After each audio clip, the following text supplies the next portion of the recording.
마태복음은 신약 성경의 첫 번째 책입니다. 근데 이 사실들은 구약 성경에서의 약속된 메시아를 만날 수 있는 가장 첫 번째 신약의 책이라는 의미를 지닙니다.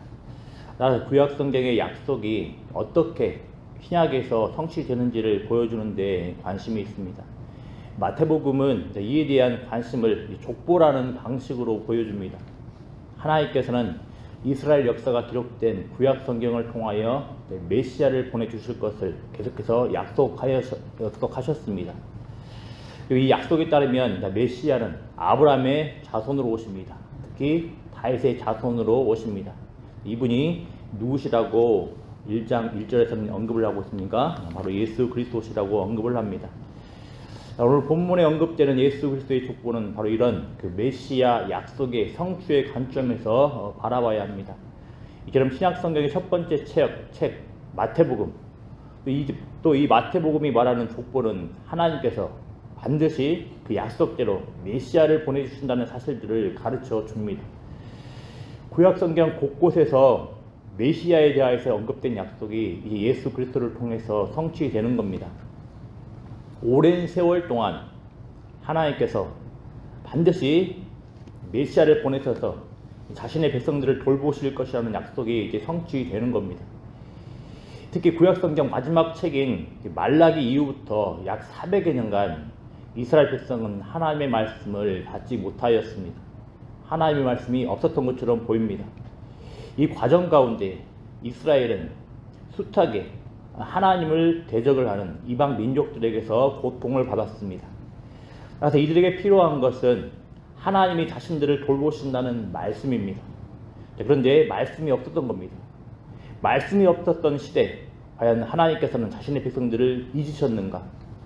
너무나 하나님 백성이라 하기에는 형편없어서 하나님께서는 이들에 대한 관심을 거두셨는가? 이 답답하고 지리해 보이는 기다림을 마무리 짓는 그 말씀이 하나님의 백성에게 임하였습니다. 이스라엘이 그토록 기다리고 열망했던 메시아가 오셨다는 겁니다. 마태복음을 통해서 오셨다는 겁니다. 이처럼 우리 하나님께서는 자신의 백성들에게 주신 약속은 반드시 성취하시는 분입니다. 특히 자신의 백성에게 메시아를 보내주셔서 구원해 주실 것이라는 약속을 이루시는 분이십니다. 하나님께서는 자신의 백성들을 결코 그냥 내버려 두지 않으시고 약속 말씀을 따라 돌보시는 분이라는 겁니다. 교회는 바로 메시아를 약속하셨고 또 약속하셨던 그 메시아를 보내주셨고 또 약속하신 대로 지금 우리와 함께 하시는 하나님께 모든 것을 걸고 사는 자들입니다. 또 장차 이 약속 말씀 따라 다시 오실 메시아에 대한 확실한 소망을 두고 살아가는 자들이 바로 교회입니다. 캄캄해 보이는 이 세상 가운데서 마치 하나님이 없는 것처럼 느껴질 때, 하나님께서 나를 잊으셨다고 생각할 때 무엇에 주목해야 되겠습니까? 성경의 약속대로 오신 메시아 예수를 바라봐야 합니다. 예수 그리스도를 바라보며 우리가 하나님의 은혜 안에 거한다는 사실들을 확신해야 되겠습니다. 예수 그리스도를 바라보며 이제 하나님의 약속 말씀에 따라서 살아가는 우리의 소망이 결코 헛될 수 없음을 확신하며 나아가야 되겠습니다.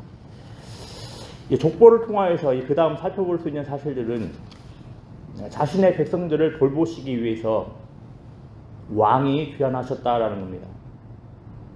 1절을 보면 아브라함의 자손이요 다윗의 자손인 예수 그리스도의 계보는 이러하다고 기록되어 있는데 원어상에서는 아브라함보다 다윗의 자손이 앞에 있습니다. 다윗의 자손, 아브라함의 자손입니다. 이 말은 예수 그리스도께서 아브라함의 자손이기도 하지만 무엇보다도 다윗의 자손이라는 사실들에 강조점을 두고 있습니다. 이 사실은 오늘 족보가 세 파트로 각각 14대씩 기록되어 있다는 점을 통해서도 확인할 수가 있습니다. 오늘 본문 2절부터 6절 상반절까지 한 파트, 6절 하반부부터 11절까지 한 파트, 12절부터 16절까지 한 파트가 나오는데 오늘 본문 17절을 보면 이 모든 파트가 14대에 맞춰져 있음을 살펴볼 수 있습니다. 지금 의도적으로 마태복음은 숫자 14에 연결시키고 있는 겁니다.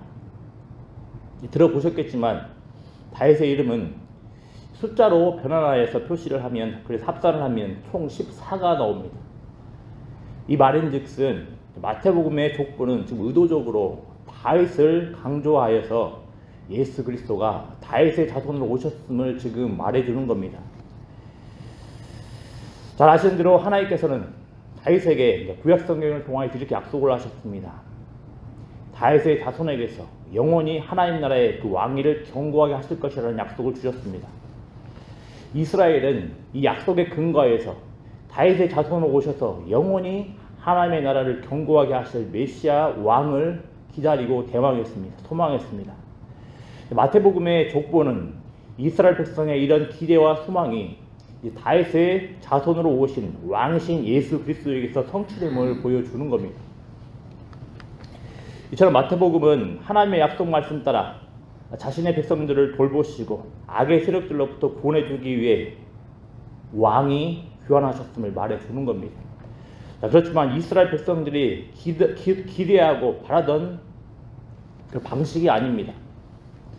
자신의 백성들을 본질적으로 괴롭히던 죄와 마귀의 권세로부터 구원해 주시기 위해 예수님께서 이 땅 가운데 오셨습니다.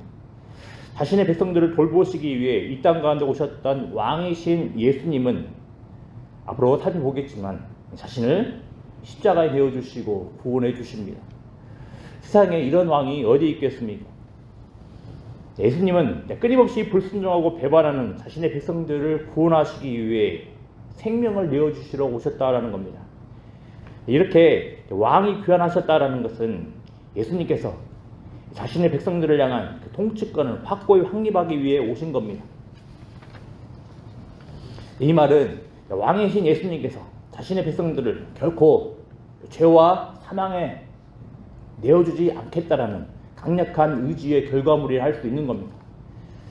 따라서 우리는 모든 사람은 결정을 하고 선택해야 합니다. 누구를 왕으로 인정하며 누구를 순종할 것인가, 누구를 왕으로 받아들이냐에 따라서 사람의 모든 것이 바뀝니다. 우리의 모든 것이 바뀝니다. 우리를 돌보시기 위해 오신 왕이신 예수 그리스도를 받아들이는 은혜가 있기를 기도합니다. 우리 이 은혜를 따라서 예수 그리스도를 왕으로 인정하며 믿고 있다면 그 사실에 대해 찬송하며 살아가시길 바랍니다.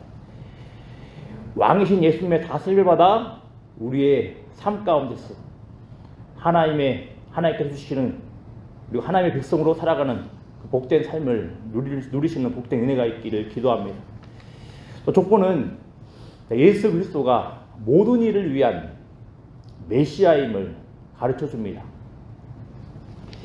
오늘 족보를 보면 많은 인물들이 언급되는데 또 주목해서 살펴볼 그 명단 인물들은 여자들입니다. 다말, 룻, 우리아의 아내, 라합, 마리아, 이 여자들이 언급됩니다. 잘 아시겠지만 고대에는, 특별히 이게 유대인 중심의 사회에서는 여자들을 그렇게 좋은 의미로 또 이렇게 강조하지는 않습니다.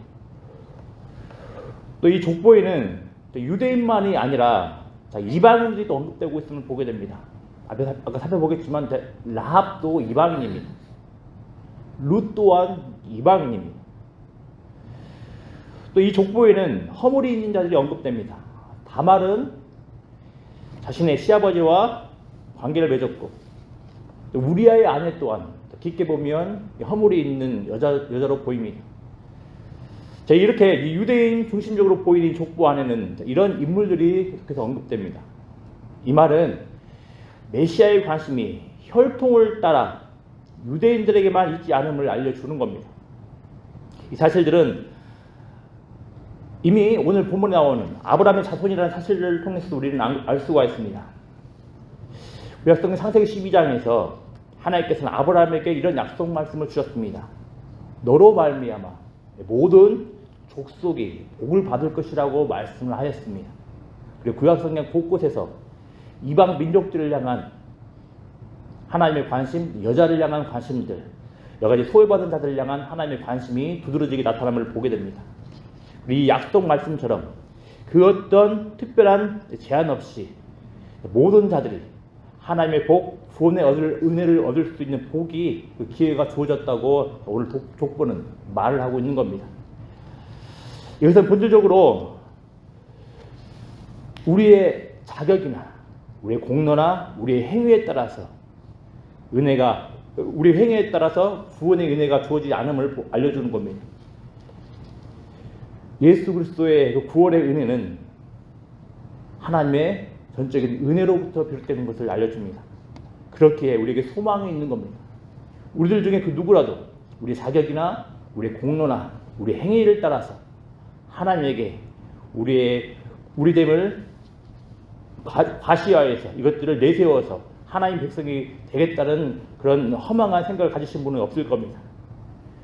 이 예수 그리스도의 이 족보는 하나님께서 은혜도로 절적인 은혜도로 모든 자에게 값없이 은혜를 주시겠다는 그 하나님의 은혜가 주어져 있는 겁니다. 당연히 이 약속 말씀 따라서 교회는 어떤 모습을 보이며 살아야 되겠습니까? 당연히 우리는 이 예수님의 관심에 따라, 성경의 관심에 따라, 이 족보의 관심에 따라 소외받는 자, 그리고 그 어떤 내세울 만한 것 없는 자들 또한 교회가 먼저 앞장서고 이들을 돌보는 모습 가운데로 나아가야 되겠습니다. 그리고 교회 안에 혹이라도 어떤 자기의 자격이나 어떤 공로와 행위에 따라서 어떤 특별함을 통해서 분파를 나누거나 끼리끼리 나누는 모습들은 결코 바람직하지 않음을 보여줍니다. 이 족보를 통하여서 은혜의 공동체가 바로 교회이심을 보여줍니다. 그 어떤 특별한 자도 없이 하나님의 은혜 안에서 한 백성, 한 자녀가 된다는 사실들을 보여주셨습니다. 이 사실들을 안다면 교회는 이 하나님의 관심을 따라서 하나님의 은혜를 따라서 서로 사랑하며 돌보며 배려하며 기도하는 공동체가 되어야 되겠습니다. 이 족보를 통해서 알려주시는 하나님의 은혜, 먼저는 하나님께서는 약속 말씀 따라 반드시 성취하시는 하나님이라는 것을 꼭 기억을 하시고 예수 그리스도 안에 있음을 확신하며 예수 그리스도 안에 있는 우리의 모든 소망이 결코 헛되지 않음을 확신하며 살아가는 은혜가 있기를 기도합니다. 그리고 동시에 우리 예수 그리스도는 죄와 사망을 왕으로 여기던 우리를 구원하시기 위해 귀환하신 왕이라는 사실들을 확신하며 이 왕의 다스림 받아 살아가는 것이 가장 복된 것임을 확신하며 살아가는 은혜가 있기를 기도합니다. 마지막으로 우리 족보를 통해서 가르쳐주는 하나님의 관심, 예수 그리스도의 관심은 오직 은혜로 모든 사람을 하나님의 백성으로 받아주신다는 그 사실로 인하여서 우리 교회가 먼저 소외받는 자들을 먼저 주의 마음으로 바라봐야 되겠고, 또 교회 안에서도 어떤 특별한 계층이나 어떤 분리되는 것 없이 은혜로 바라봐야 한다는 사실을 꼭 기억하시길 바랍니다. 네, 기도하겠습니다. 아버지 하나님 감사합니다. 우리를 죄와 사망 가운데 그대로 내버려 두지 않으시고 하나님의 약속 말씀 따라 우리를 구원하시기 위해 우리를 돌보시기 위해 이 땅 가운데 오신 하나님을 찬양합니다. 예수 그리스도를 찬양합니다.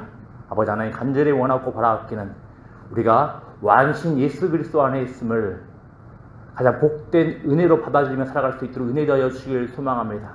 이 세상에 많고 많은 특권과 많고 많은 은혜들이 많고 많은 복들이 있을 터인데 그 어떤 특권과 복보다도 가장 중요하고 값진 것이 예수 그리스도 안에 있는 것임을 우리가 늘 확신하며 이 안에서 기쁨을 누리며 살아갈 수 있도록 은혜 되어 주시길 소망합니다. 아버지 하나님도 간절히 원하고 바라옵기는 하나님께서 값없이 우리를 하나님 백성, 하나님의 자녀로 불러주셨습니다. 구원해 주셨습니다. 이 사실들을 알 때 하나님 우리가 주의 마음을 품게 하여 주시고 주의 마음을 품고 그 어떤 자들 또한 주의 마음으로 받아들일 수 있도록 은혜 되어 주시기를 소망합니다. 특별히 교회 공동체 안에서 끼리끼리 파벌을 나누지 않게 하여 주시옵시고 끼리끼리 분파를 나누어 살아가지 않게 하여 주시고 주의 마음을 따라 서로 사랑하며 서로 은혜로 바라보며 나아갈 수 있는 복된 공동체가 될 수 있도록 하나님 도와주시옵소서. 하나님의 약속 말씀 또 하나님의 은혜를 사모하며 기도의 자리로 나왔습니다. 하나님께서 하나님께 간절히 기도할 때 하나님께서 하늘로부터 임하는 평강을 더하여 주시고 이 기도를 마치고 집으로 돌아갈 때 하나님께 주시는 평강으로 인하여서 그 마음이 은혜로 가득할 수 있도록 은혜 더하여 주시옵소서. 감사드리며 예수님의 이름으로 기도드리옵나이다. 아멘.